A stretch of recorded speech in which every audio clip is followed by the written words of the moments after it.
Fact size. हम अक्सर इंसानों को रिपोर्ट कार्ड में आए उनके नंबर से जज करते हैं। वो नंबर जिसे एक स्टेज पर आकर सभी भूल जाते हैं, यहाँ तक कि हम खुद भी याद नहीं रखते, क्योंकि रिपोर्ट कार्ड्स तो सिर्फ नंबर ही बता सकते हैं। जिद और संकल्प करने या लेने की कोई उम्र नहीं होती।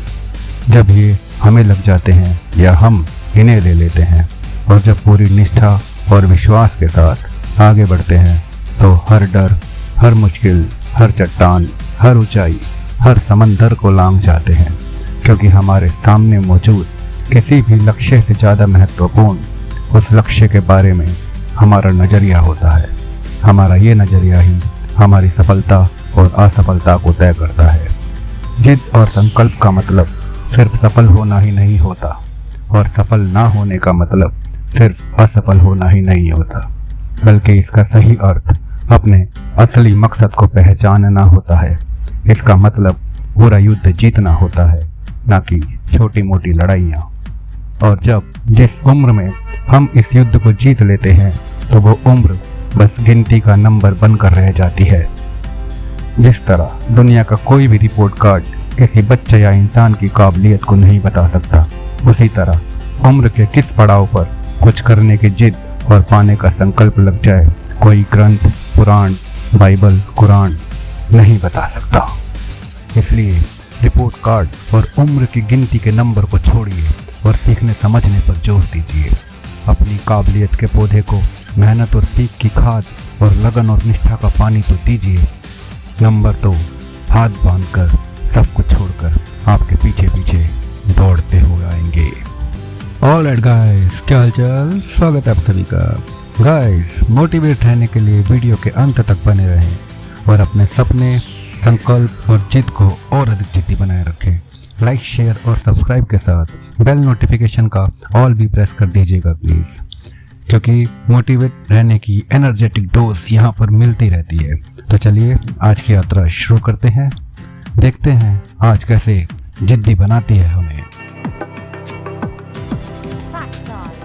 खुद में झांकने के लिए जिगर चाहिए साहब, दूसरों में बुराइयां बताने में तो हर शख्स माहिर है। जब भी आप खुद पर संदेह करें, जब भी आप असफलता से डरे, तब जीवन में एकमात्र वास्तविक विफलता कोशिश की विफलता है। ये अपने आप को बताते रहें, हर दिन, बार बार, हर बार।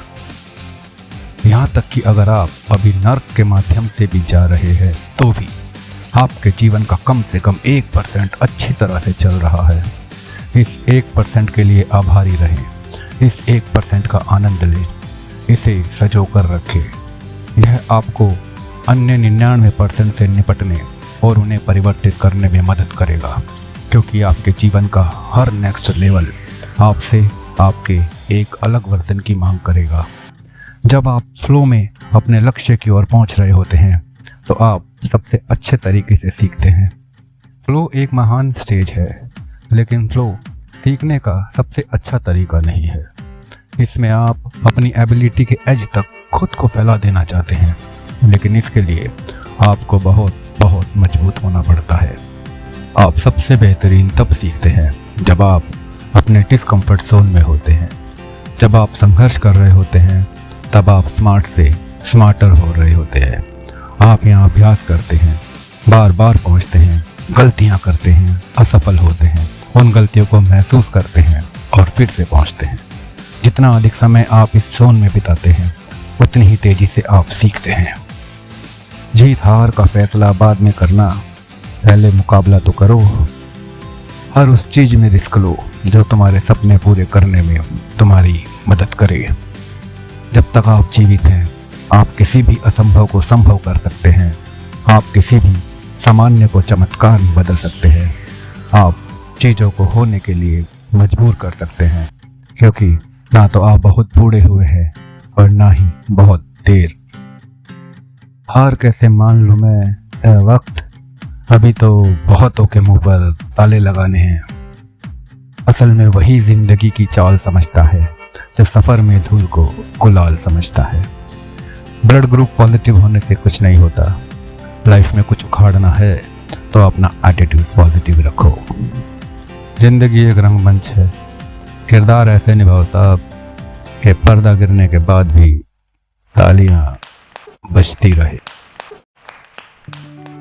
अगर आप मुझे एक पेड़ काटने के लिए 6 घंटे का समय देंगे तो मैं 4 घंटे कुल्हाड़ी तेज करने में खर्च करूंगा।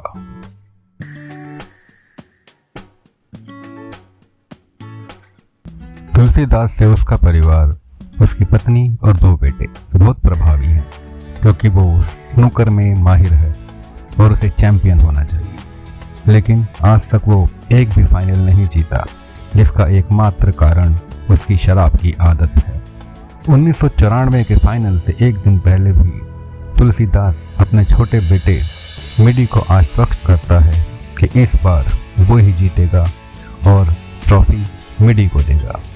लेकिन 6 साल से लगातार चैंपियन जिमी टंडन उसकी शराब की कमजोरी का उपयोग कर तुलसीदास को हरा देता है। इससे मिडी अंदर तक टूट जाता है और बहुत दुखी होता है और वो जिद कर लेता है कि वो टंडन को हराएगा, अपने पिता की प्रतिष्ठा को फिर से स्थापित करेगा और विनर बोर्ड पर उनका नाम लेकर ही आएगा। अपने पिता का सपना पूरा करने के लिए 13 साल का मिडी खुद को खेल में महारत हासिल करने के लिए संघर्ष शुरू कर देता है। अपने भाई गोटी की मदद से वो YMC वेलिंगटन क्लब ज्वाइन करता है, जहां पर उसे एक नेशनल चैंपियन मोहम्मद सलाम मिलते हैं और वो उसका डेडिकेशन देखकर उसे सिखाने का निर्णय करते हैं। 11 महीने तक मिडी खुद को स्नूकर में झोंक देता है और पूरी मेहनत और लगन से स्नूकर सीखता है। रास्ते में आते हुई रुकावटों का सामना करते हुए मिडी बस टंडन को हराने की जिद पर अडिग रहता है। ये पिता पुत्र के बंधन की भावनात्मक कहानी लेखक निर्देशक मृदुल महेंद्र उर्फ मिडी की है, जिन्होंने अपने वास्तविक जीवन की कहानी को तुलसीदास जूनियर के माध्यम से पर्दे पर उतारा है। अपने पिता की प्रतिष्ठा वापस लाने के लिए 13 साल के बच्चे की जिद और उसे पूरा करने का संकल्प फील करने के लिए मैं चाहूँगा कि आप खुद इस मूवी को नेटफ्लिक्स पर देखें और इंस्पायर्ड रहें, क्योंकि जिद करने या चैलेंज लेने की कोई उम्र नहीं होती, होती है तो सिर्फ हिम्मत। राइटर डायरेक्टर मिडी कहते हैं, स्नूकर मेरे जीवन का बहुत ही महत्वपूर्ण हिस्सा है, क्योंकि इसके साथ मेरे पिता की यादें जुड़ी हैं। तुलसीदास जूनियर मेरे जीवन के बहुत ही महत्वपूर्ण भाग को दर्शाती है। मैंने अपने पिता की महिमा को वापस लाने के लिए कड़ी मेहनत की और मैं तुलसीदास जूनियर बनाकर भी ऐसा ही करना चाहता था।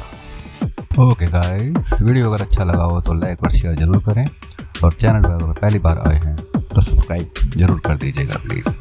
Thanks for watching, bye for now, take care.